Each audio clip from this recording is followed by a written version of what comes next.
Oh, wait, Dad, wait, hang on. Yeah, I know, we keep missing each other. I've been working out of my dad's house, doing some reading. I should be working out more. I know it's important to stay healthy. It's just, I don't have the time. I just feel like I'm drowning. Your turn. In tough times like this, we know it can be easy to neglect your own health and well-being. Dad, it's the girls. Oh. What kind of dance is that? But while you care for your loved one, you also need to care for yourself. You look good. Go to aarp.org/caregiving for free mental health and self-help tips. The thing that drives me every day as a dad is him. His real name is Darion, and we call him Day for short. Every day he's hungry for something, whether it's affection, attention, knowledge. And there's this huge responsibility in making sure that when he's no longer under my wing, that he's a good person. I think the advice I would give is you don't need to know all the answers. The craziest thing was believing that your dad knew everything. So as a dad, you felt like you had to know everything. You had to get everything right. It's okay to make mistakes. Just do it from the right place. As long as it's coming from love, then, it kind of starts to work itself out. I want him to be able to sit back one day and go, we worked together, we did a good job. I'll say my kid's pretty dope.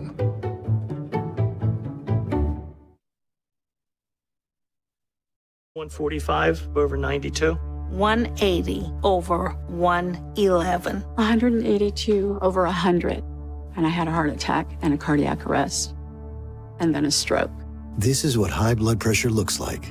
You might not feel its symptoms, but the results from a heart attack or stroke are far from invisible or silent.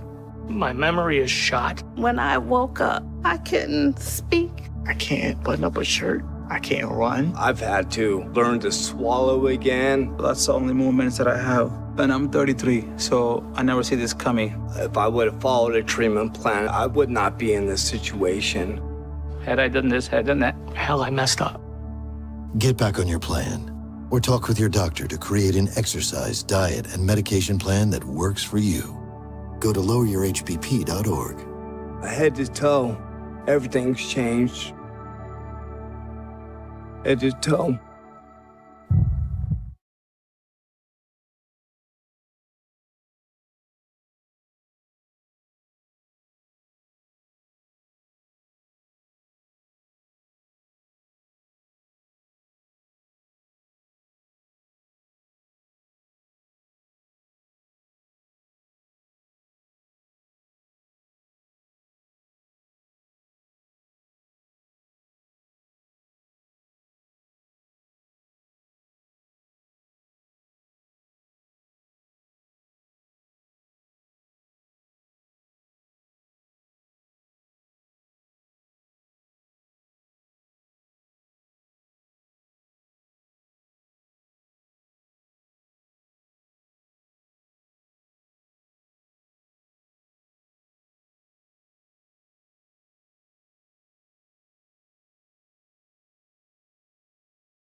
$7:25, we take a break. Hello. Hello, good evening. Welcome back to another episode of Chopping It Up with the Doc.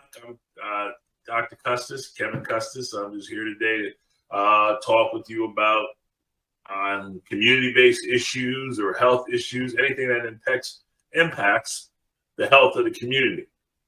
Today, I'm sure I'll probably get somebody calling in, maybe not, to talk to us about issues that they're concerned about. But before we do that, I always start by talking about, I guess, one of the issues that, topics that came up pretty much since the last session. That issue being about arthritis.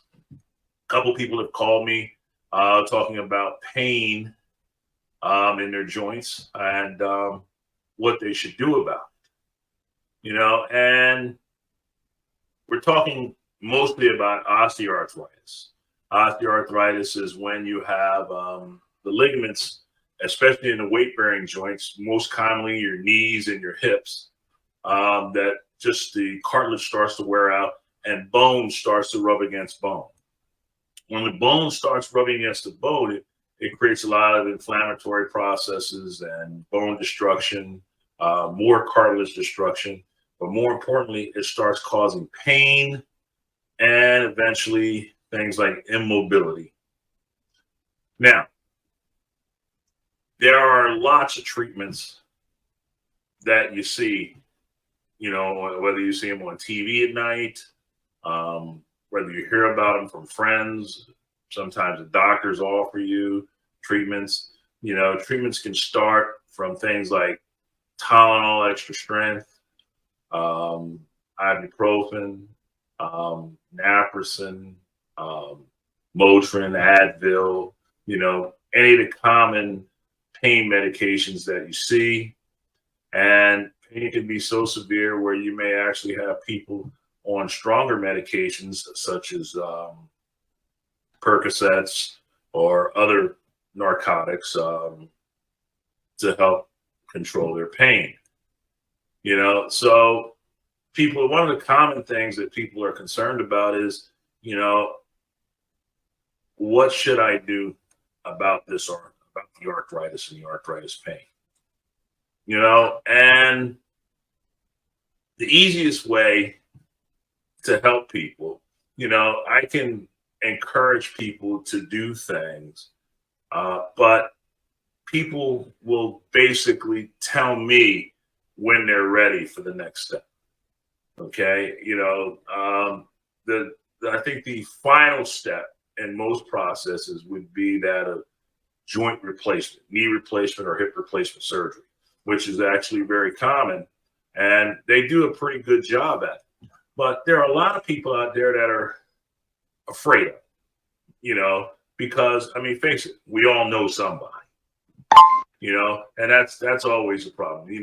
We all know somebody. What I mean by we all know somebody, that somebody is always had a bad outcome, or the outcome was just not desired, or they're afraid of the institutions. They may be afraid of the anesthesia being unconscious or knocked out, so to speak, from the medications while the doctors operate. There's a million and one reasons that I hear most of it from people that say, I don't want to have surgery.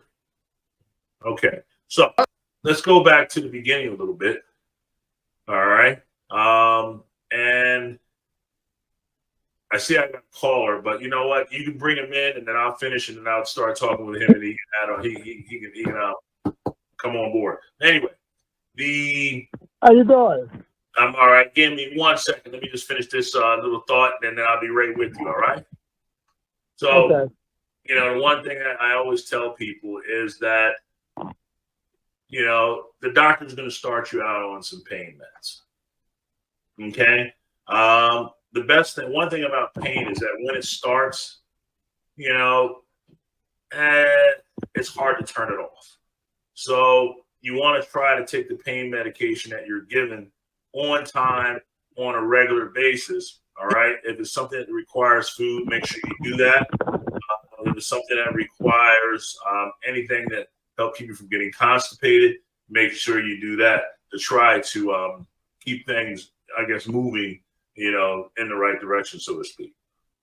The most important thing that people need to remember, and it's hard because I understand you're in pain, is that you cannot become inactive.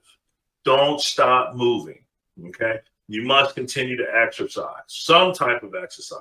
You must focus on the areas that cross that joint, all right? If it's the knee, the front of the legs, the back of the legs, the calves, front and back of the legs, okay? All four compartments that basically give the knee stability, all right? The more inactive you become, the weaker those muscles get, the worse your arthritis will get, all right? The key is try to remain active. Try to find an exercise that you can do, all right, that will keep you active. If you are overweight, try to bring your weight down to put, less pressure on the joints. And think about exercises that'll make it feel better, like swimming, non-weight bearing exercises, yoga, anything to try to keep you moving forward. Now, to make this short and sweet, surgery, okay? I was never really a fan of joint replacement surgery, but I understand where it fits in the treatment process. If you find that the medication is not helping, that you can no longer do the things you enjoy doing, all right? If it interferes with your quality of life at all, okay?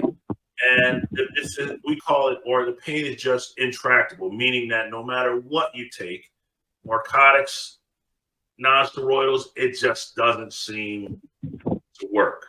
Now, I don't ever expect pain to be gone completely, but if you can distract yourself where you can forget about the pain, that's a good sign.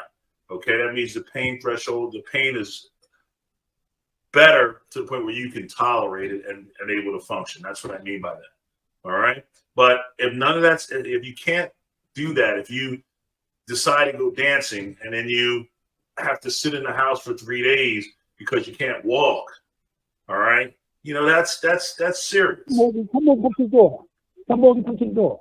All right. So, the thing I'm going to ask people to do is just what they've always done. They come to me and say, hey, you know what? I can't take it anymore. It's time for surgery. And after surgery, some physical therapy, some exercising. Before you know it, you're pain-free, or you got your life back. That's pretty much what I wanted to just bring, because I had a few questions about that this week, and it's really based on your lifestyle and what you can and cannot do any longer. But for now, let me speak to my caller here. Hey, caller, is he still there? Yes, I'm here. Oh, okay, very good, very good. How you doing? I'm doing fine. I was listening to what you was talking about, and but sometimes people can't move when they got their pain. That's true. But you know what? I'm going to tell you a place where you can always move, no matter how much pain you got. Guess what place that is? Where? That's in the pool. See, in the swimming pool. I know Some people have access to a pool. Yeah, that's another thing. Well, see, the thing is that there's access to the pool, but the question is you have to find a place that you can go.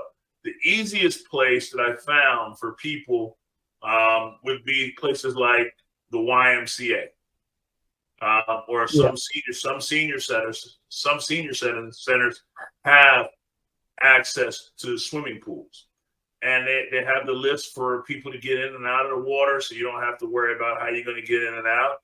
And see, the pool puts you at zero gravity, so you're weightless. So now you can move freely in the water. So you can actually have classes, water exercise classes that will help you. And after that, the cold therapy, the water therapy, and the moving around will help the arthritis, as well as give you some pretty good exercise.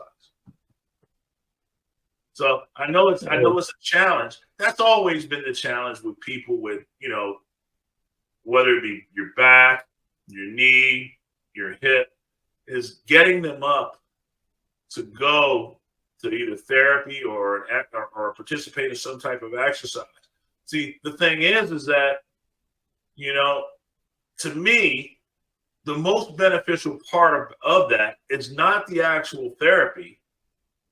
Okay. It's actually getting up to go to the therapy, getting yourself up and getting yourself going to participate in these activities, and you'll find that, the more you do it, the better, you're going to get. I mean, that's just the more you do, the better you feel. The less you do, the worse you get, but you have to, these are some of the things that people have to do. I know it's hard. I know people are in pain, and you expect the pills. There's no quick fix. I mean, listen, I've seen everything. I've seen creams. Okay. I've seen metallic bracelets. I mean, they even make underwear that technically have metals in them that you can wear that they claim help you with your pain, whether it be in your shoulders, your hips, your knees. They got all they got all kinds of gimmicks out there. Magic creams to rub on. Say, you rub this, you got no pain. But it just to me, it just seems like they're just taking your money. Some people feel as though it works for a while. Some people say it doesn't work at all. I've seen from, chondroitin, Hyalgan, Synvis, things that they inject in your knee, injections. I've done them. They give you some immediate relief in most instances, but for the most part, that long-term control is not there with those medications. All right. Those are things just to get you through just that moment in time. They may last a couple of days. In some instances, they may last a little bit longer. But the treatment for that, you gotta become active. And if you find that it doesn't help, then we got to think about replacing it. But like I said, I can tell you to replace it all day long. All right. But the thing I've learned is that, there's a course that takes place, a progression of, say, this problem. It will eventually become so severe that you almost feel like you don't have a choice but to say, I can't take it anymore, doc. Get this thing out. And that's usually, a lot of times that happens. And then, that people tell me, they say, hey, why didn't you make me do this sooner? All I can do is just smile. I can't make you do anything. All right. I mean, but you have to understand that, sometimes that might be the best course of action. Why wait 2 years to suffer when, in 6 months you could be out dancing and running and golfing and playing tennis and all those wonderful things that you enjoy doing. What's going on over there? What's going on in your life these days? Anything interesting? Do I got to talk about doctor stuff? You didn't talk about. I mean, you called me. What's going on? All right. Well, I had a situation today. I have this realtor who's supposed to help me find some property, and he called me today. And well, last year he was supposed to give me $100 that I had gave him that he supposed to give me back. He tried to tell me he gave it to a dead friend of mine, which I know he didn't. So did you say a dead friend of yours? Yeah, he tried to tell me he gave the money to. He said he gave the money to somebody that was deceased. That's interesting. Okay. Right. So anyway, I was telling him how phony he is about every time he tell me about a property. When I want to see the property, he don't give me the address, or he say it's gone. So he's going to tell me today he never told me none of that. I always told him I didn't want to see the property. He got all these properties, but I told him I wasn't interested in no property.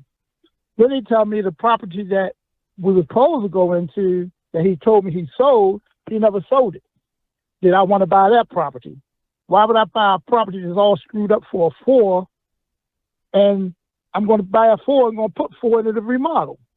So he said, that's what the problem is. I don't want to put money into no property. No, I want to put no money into your property that's not mine. I'm going to put $80,000 to $100,000 in a property that's not mine.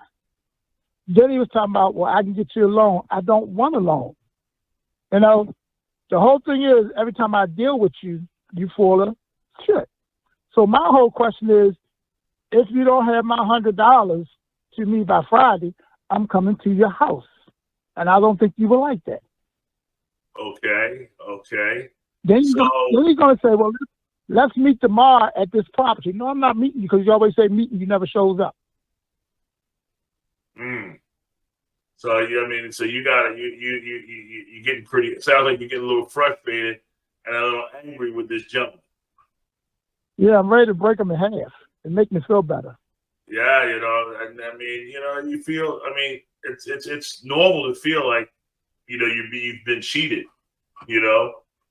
And now let me ask you a question. I said, you know what? The only thing that this man has, really, besides sounds like wasting your time and frustrating you, is the question is really about $100, I believe, correct? But it's really not about the money. It's about him. Okay. I don't really care about the money. I just don't like how he's trying to be slick. And then when you tell me you gave the money to somebody did, that's like telling me you raised. It's like, screw me. Now, $100 is not going to kill me, but I just want him to know that I'm not that fool he think I am, and I don't want to deal with him. And as opposed to saying, you know what, don't call me anymore. You know what, I'm gonna take the loss. But if something, if we continue to go through this, I don't know if I'm going to be able to be responsible for what happens next. No, I don't know. I don't want him to feel though he got that $100. He's going to give him $100, and I still might smack him anyway. Well, that won't get us really anywhere now, will it? Give me. I know it might make you feel better, but do you think that it's going to get you somewhere, or the outcome could be worse? What's the outcome?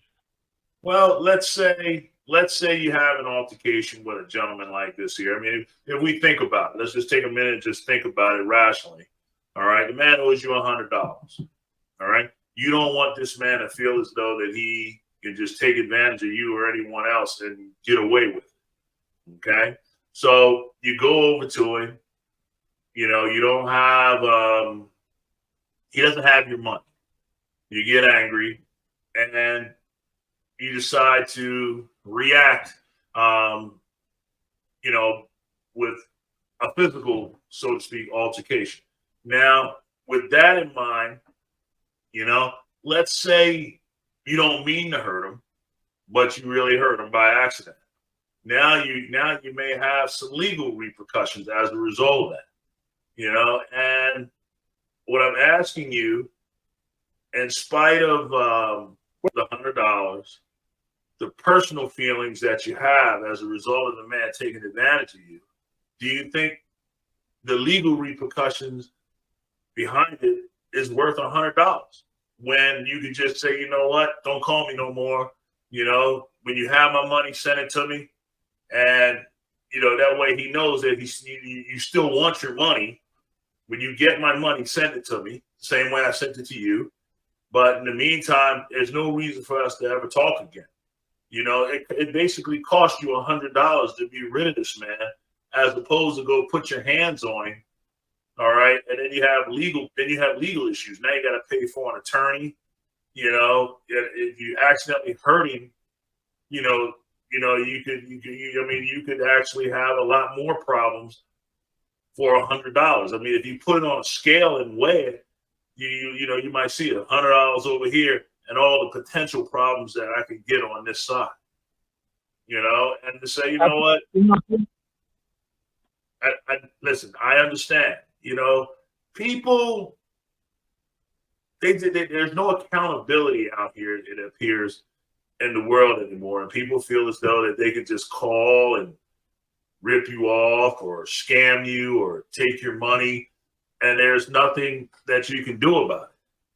But the one thing that we have to remember is we've been given a gift to be able to think rationally. And if we think our way through it, we can prevent any problems that we might have down the road.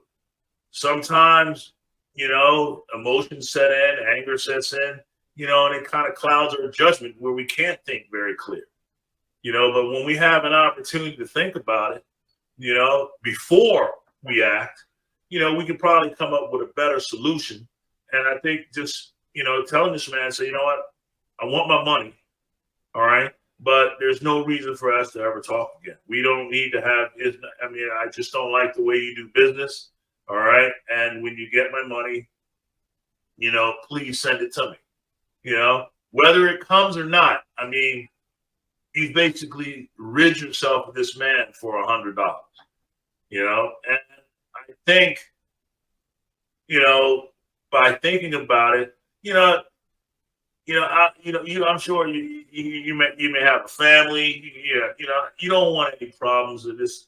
Problems like this take you away from your family, keep you out of work, or more or worse, cost you even more money. That's just going to make you more angry. And like I said, I get it. I do get it. Like I said, a little while ago, I mentioned people feel as though these days, that it's okay to call you on the phone and beg you for things and ask you for things or try to sell you things, or people are out here just trying to, hack into your accounts and do all kinds of craziness because they feel as though they can get away with it, and that there'll be there's nothing for them to be accountable for. There's no repercussions for their actions. Nothing is going to be done about it, So, I get that. We all are going through that every day. The number of calls you get from telemarketers every day. Listen, I get calls all the time asking, about disability. I said, I'm not a disability patient. Medicare. I'm not Medicare eligible. Why are you calling? I don't need warranties. I don't need any of these things. If I need these things, I know how to search for these things and, obtain them that way. I don't need people to call me out of the blue trying to sell me things that I don't want, to realize that, they must do it enough where somebody always says yes to them. Okay. Next thing you know, they're giving their personal information over the phone to a total stranger, and God knows what happens then, to your personal information. They may be billing, Medicare for things that you never asked for, which I've heard many times, matter of fact, I heard that today, they were receiving all kinds of things they never asked for, and the people were just billing the insurance companies. Sometimes, it's just best to just, tell people, listen, what? I don't really like the way you do business. Okay. Please don't call me again, and basically I think you come out ahead and a lot cheaper than if you were to react and say, hey man, I'm going to break you in half and actually go over, and physically hurt someone. That I think that could actually hurt you more in the long run than the $100 loss. All right. If you got a big vehicle, $100 is just a tank of gas these days. So, just to make light of it. Believe me, I get it. You just don't want people to just feel like they're just taking advantage of it. And let me ask you a question. You keep up with the news? No, I don't believe in the news. Okay. Well, they had a thing down at the schools. I think 2 schools this past week. I think one was in Idaho or Iowa, and the other one was down in Virginia. The gentleman came back on the bus. He was a football player, I guess, for the school, and he just opened fire on the bus. He killed a few people, injured a lot of people. You know, I mean, I haven't heard any details as to why he did that. He just, you know, out the blue, it appears, just pulled his gun out and just started killing people on the bus. You know, similar incident, something happened in one of the schools, one of the other schools, I think, I don't know if it was Iowa or Idaho, where somebody, you know, they're taking lives for people, man, you know, because whatever it is, there's got to be something to make you so angry that you feel like you don't have a choice but to do something like that, you know. And you know, I've talked about mental health on the show a few times, and man, listen, you know, believe me, I get it. You know, I'm out here, you know, sometimes I got to make calls and nobody answers, or you're on hold and then you get disconnected, you know, and you call back and then nobody answers. You go through the process over and over again, or you ask for something that you should have gotten months ago or a year ago, and there's no one that can seem to give you a concrete answer as to when will it happen. You know, you're just constantly calling in, sending emails. You know, in the meantime, you got people that are promising you things that say they're going to do this, say they're going to do that. It never happens.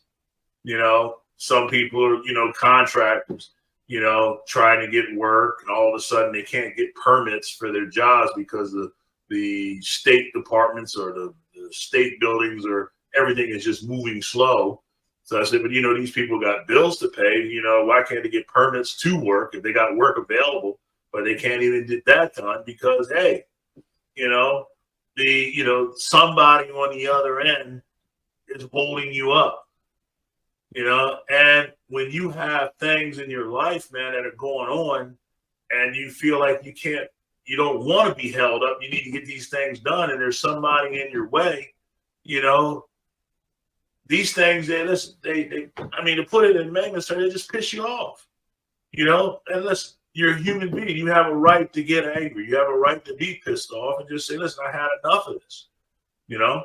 But at what point, how bad does it have to get for people for you to want to just go say, you know what, I had enough of this. You know, I'm going to decide to go hurt some people. You know, I mean, you calling me today, you know, a total stranger, and said, hey, man, you know, I have this problem, you know, and it's, you know, I mean, I wish more people called and said, hey, you know what happened to me today, you know, and, you know, I mean, or just called somebody and said, hey, can you believe what's going on? I wonder if these people that commit these crazy crimes over this week, there's more gun violence. I mean, did they have some? I mean, I wonder if they had somebody they could just call and say, hey, you know what? I'm feeling some kind of way. And you know what? I'm going to go hurt some people.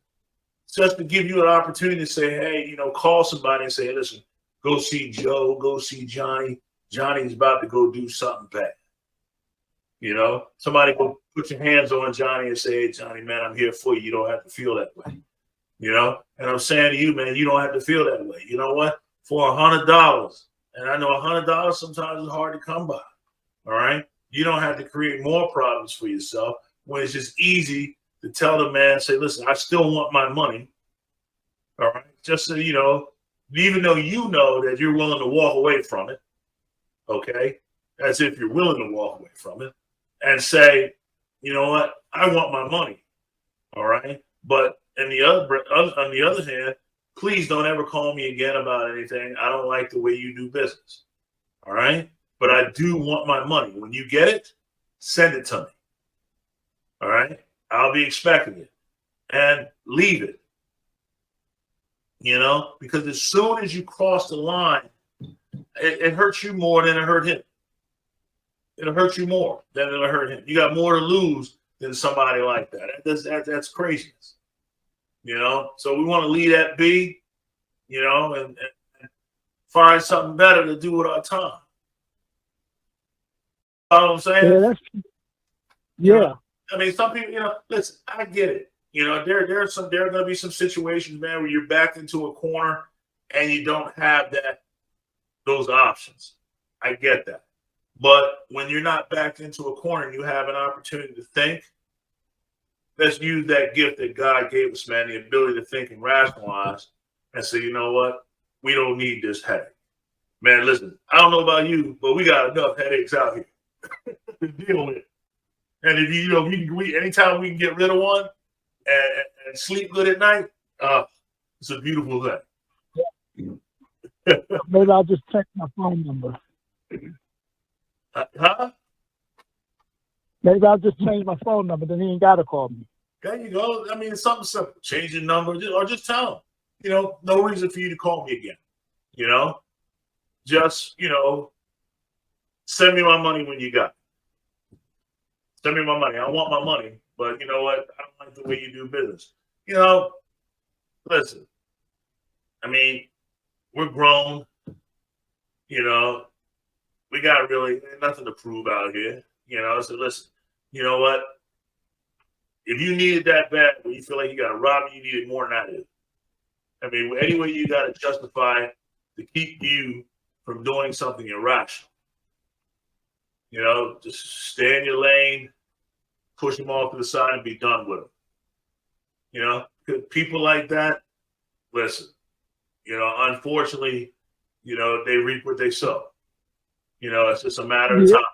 You know, it's just a matter of time before, you know, the scores are evened out, so to speak. And you just leave it, and you know, you just want to stay clear of it and keep moving. You know, and I mean that's the easiest way to put it. How's it what? You know what, man? Where you calling me from? Baltimore. Oh God, is it cold down there? Wet and raining? It's been cold and raining up here. It is cold and cooling down raining. Oh my goodness! You know the show, you know, is based in Atlanta. You know, I remember I was down in Atlanta. Everybody was complaining that I wanted to do something with them outdoors in October, and they were all talking about they got to break out their winter coats because it might be 60 degrees. I'm like, wow, you got to break out your winter coats at 60. You know, I wonder. You know, I wonder how they feeling in Atlanta right now. I wonder how the weather is down there because, you know, it's like, wow, I went out, you know, I saw snow flurries. Was it yesterday or the day before? I saw snow flurries. I'm like, this is snow. It was 70 degrees, you know, when I got up. By the evening, I'm looking at snow flurries. Wow. It doesn't make any sense. Every day. Yeah, well, the cold don't really bother me too much. I don't like the rain because these people down here can't drive. Yeah, that's what, you know, I tell you the truth, they can't drive anywhere. they probably say the same thing about us, that you can't drive, you're in the way. You know, I learned something. Somebody told me, actually it was my granddad, he told me a long time ago. He says, if you're going slower than everybody else, you'll never be in traffic. Yeah. But then you got then the ones that's going so fast they have accidents and the whole traffic blocked up. Yeah, you know, I'm like, I just take my time. I'm in no hurry. I get where I gotta go. You know, some people they gotta hit that gas and boom. You know, I haven't seen so many accidents. It's nuts. But the thing is, the one thing that, you know, I try to talk about every week is we got a triple threat going on right now. Okay? We got this rapidly changing weather. You know, in some places like Atlanta, you don't know how to dress, you know, because you don't know it's going to be cold, it's going to be hot. Up here, it's freezing. Where you are, it's freezing and wet, you know. But the thing is that people need to remember, you got this RSV virus with these kids, and they bringing this stuff home, you know. You got COVID. It hasn't gone anywhere. People, it hasn't gone anywhere. And you know what? I think we're about to experience an uptick. All right. And you have the flu. So you got three things that are kicking in right now. You know, and I've been thinking about it. Oh boy, I gotta go ahead and say it. You know what? it may be time to go ahead and start thinking about masking up again. You know, it may be time to start masking up again. You know, somebody that's dear to me, she works as a school teacher, and she decided after she caught pneumonia, because she was taking care of a little boy at the school who came in, looked like he was just, suffering from, viral issues. And I think she may have gotten infected as a result of it. She developed pneumonia. Took her a little while to get over it. She's a little older, so that made it even more difficult. And first thing she said to me, she says, "I'm not going back to the school anymore." It's just, okay. It makes sense, okay. What are you going to say?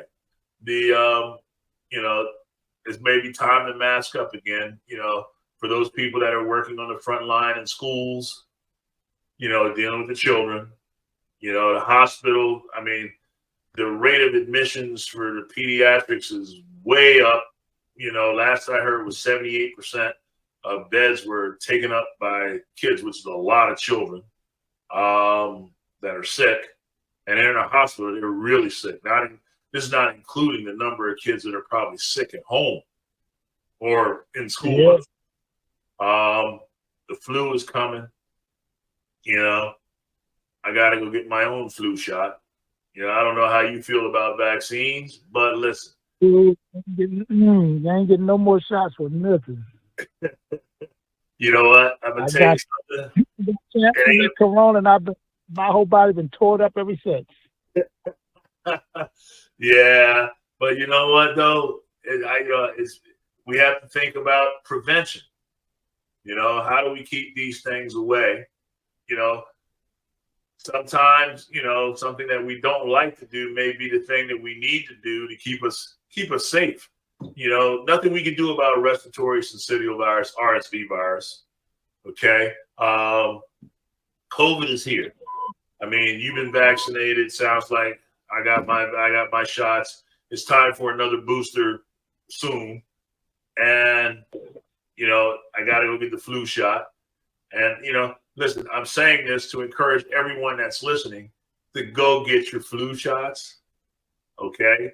I don't know what's floating around in the air this year, but what we don't want is we can't afford the country to shut down again. Not at this point. You see what's going on now. We can't afford that. Okay. So, I mean, they claim that they'll never do that again. We have to do what we got to do to help them not make that decision. You know what I'm saying? All right. So we don't want, we get the COVID vaccine if you haven't had it. Get the flu vaccine if you haven't had it. You know what? And the one thing, which is, I'm not a real advocate for it at this point because, but I think we need to think about those people that are in public places about wearing your mask. Start wearing your mask again because it's coming. Once again, it's coming. And, social distancing isn't a bad thing, but, if you start seeing the uptakes, you need to think about some of the things that you like to do. Maybe you don't go out to that bar on Friday and Saturday night during this time of year. Maybe you do more things remotely, as opposed to going to gatherings of people. Because I mean, it's amazing when you're going to be surrounded by lots of people. You don't know who's coming in with an issue. And that's not something you want to carry out with you, or something you want to carry home to other family members that may be susceptible to illness as well.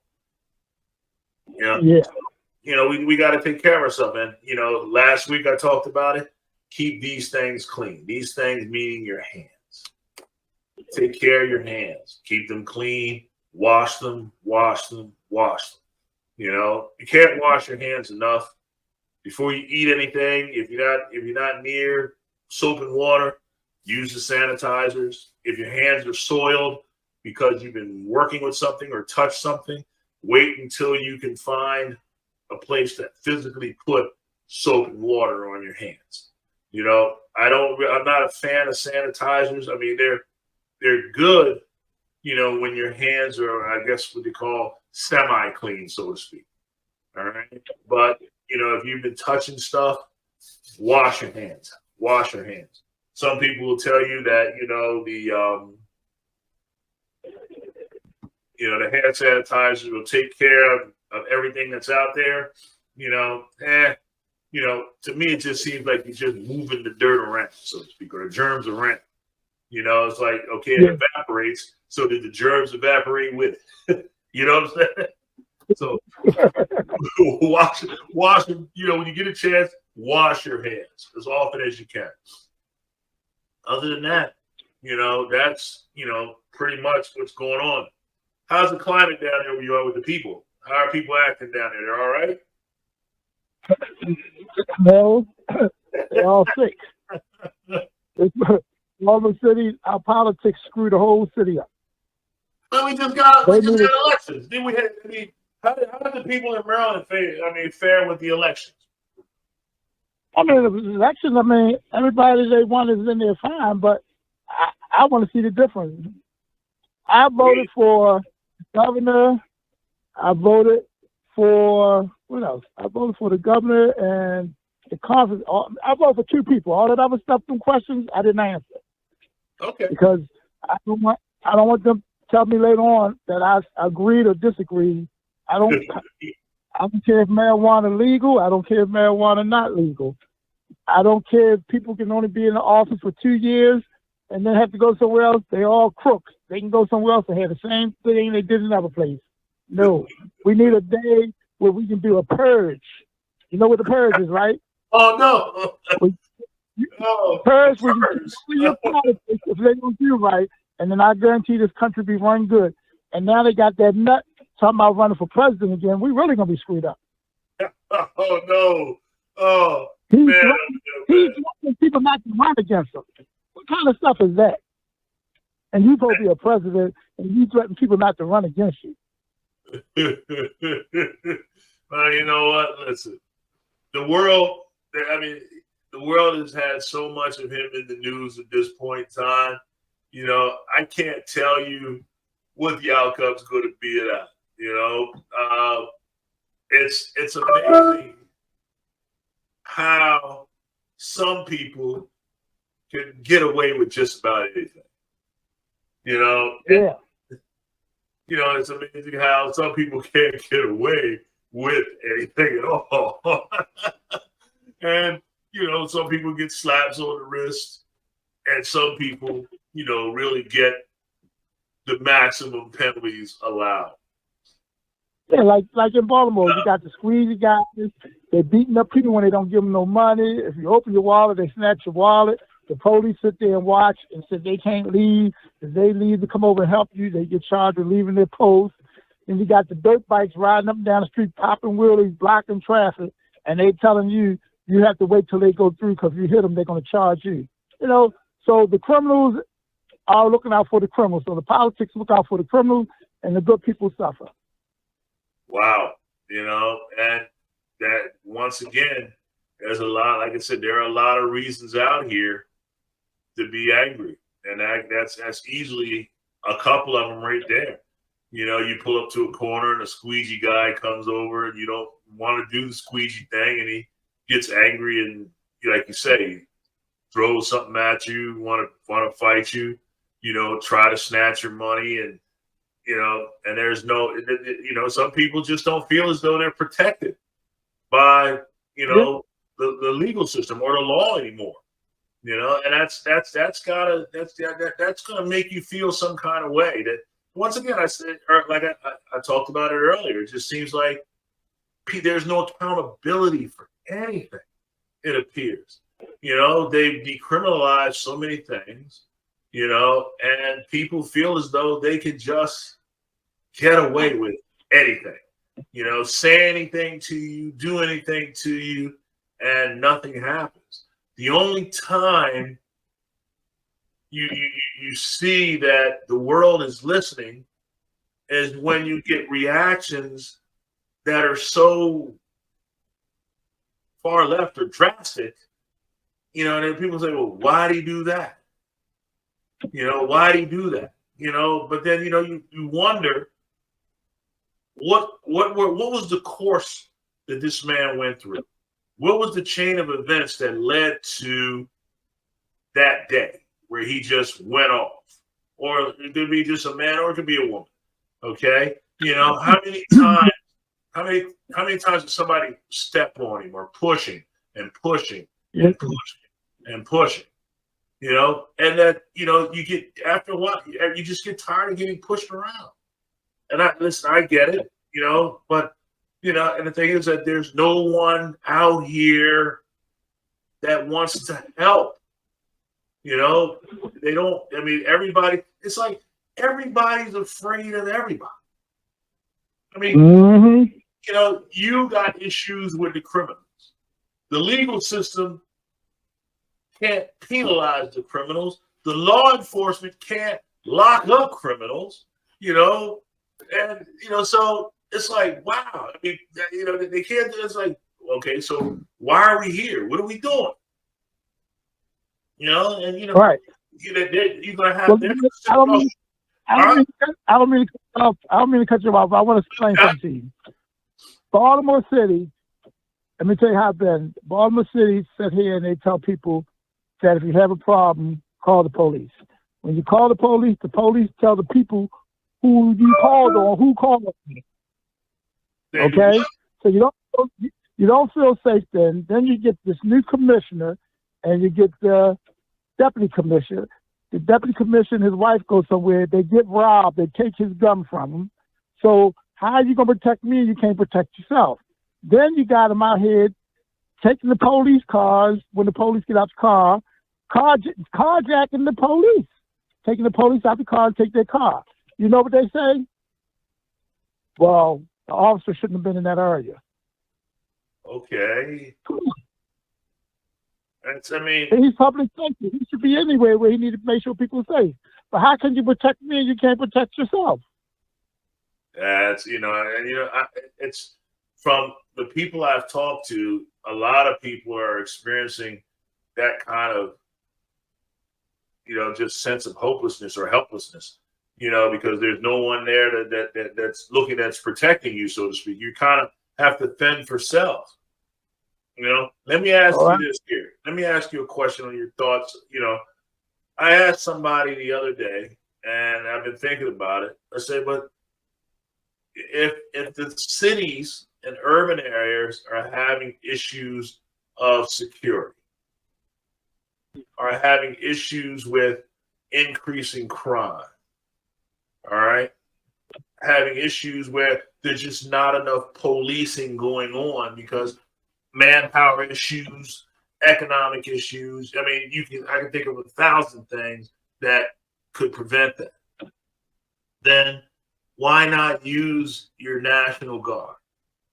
You know, why not use the National Guard? If you got issues, if people in your city are unsafe, you know, they're getting robbed, they're getting beaten, they're getting tortured, they're getting murdered, you know, then you obviously need a presence of a stronger presence or a presence period to help deter some of these things that are going on. At least give people a sense of security.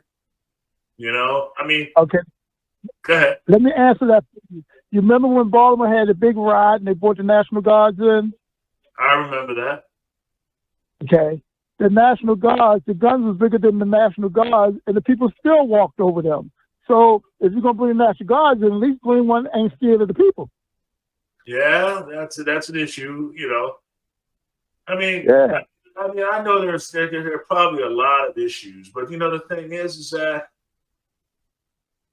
I guess we may come from I come from a different time period where, you know, law enforcement was just that, law enforcement. Right.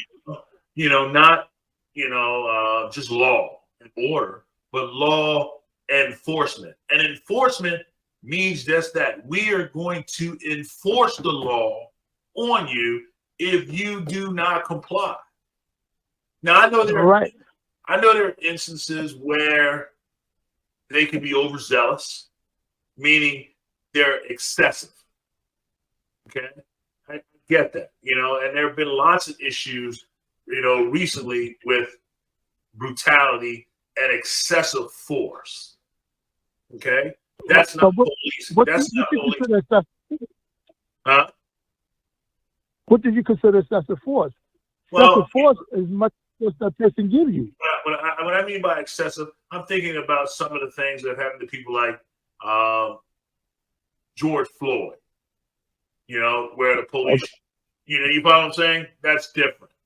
Okay. Right. People that end up, people that are hurt as a result of just being as a result of being overzealous. Okay.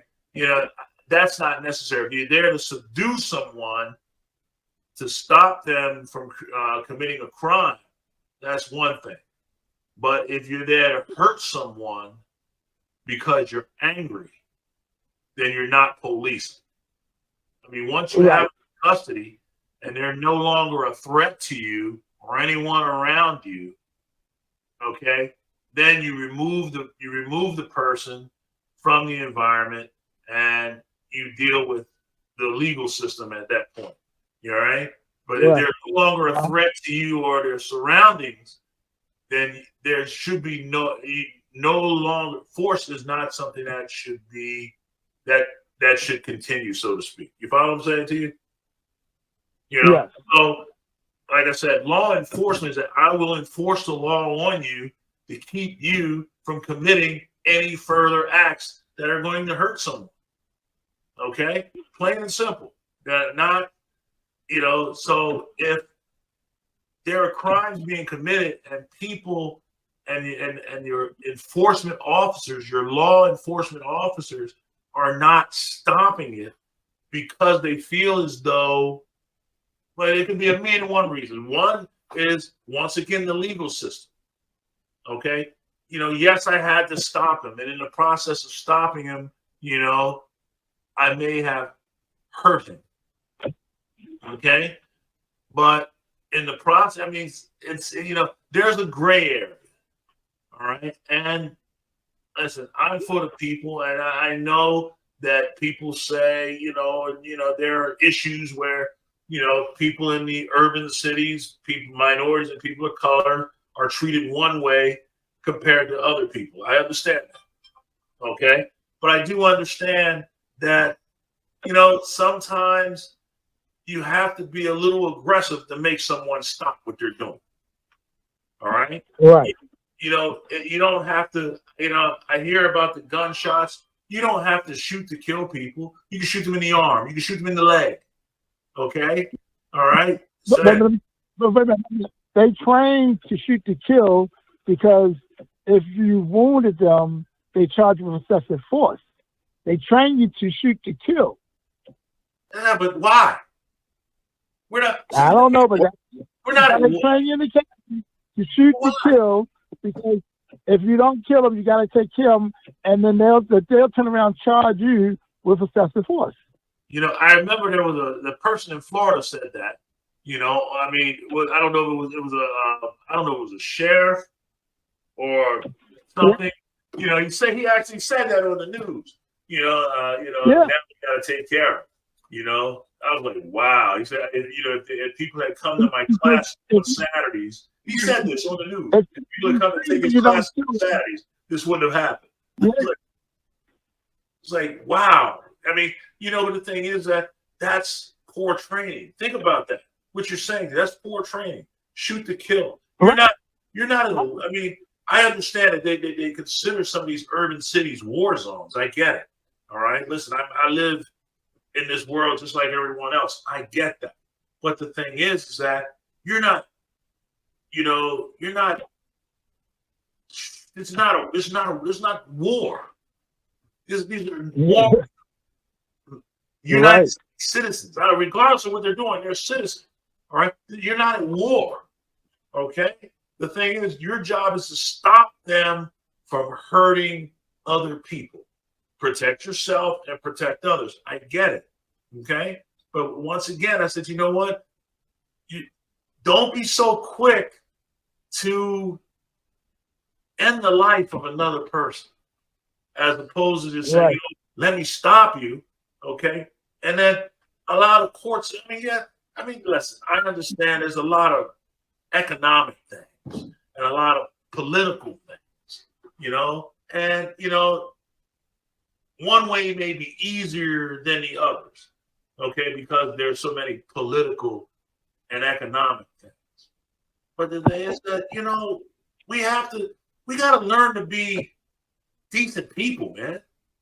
We got to learn to be decent people. I think that's first. We got to learn to be, we have to learn to be forgiving. We can still be firm, but we can still be forgiving. We shouldn't be so quick to want to end the life of another individual. Stop him from what he's doing. Let the system deal with him and punish him accordingly. Okay? And not punish you for doing your job. And I think that's part of the problem is that we've actually put the police in jail. Okay? We put the police in jail so they can't police and utilize effective law enforcement. We put them in jail. Right. If you put the police in jail, who's going to protect you? What's going to happen? The people can now just run all over you and do anything they want, which is not the way to do this. But anyway, listen, man, I've had fun chatting with you, man. We got to chat some more. And, we got plenty of shows. Call in anytime. We can talk about these things all the time.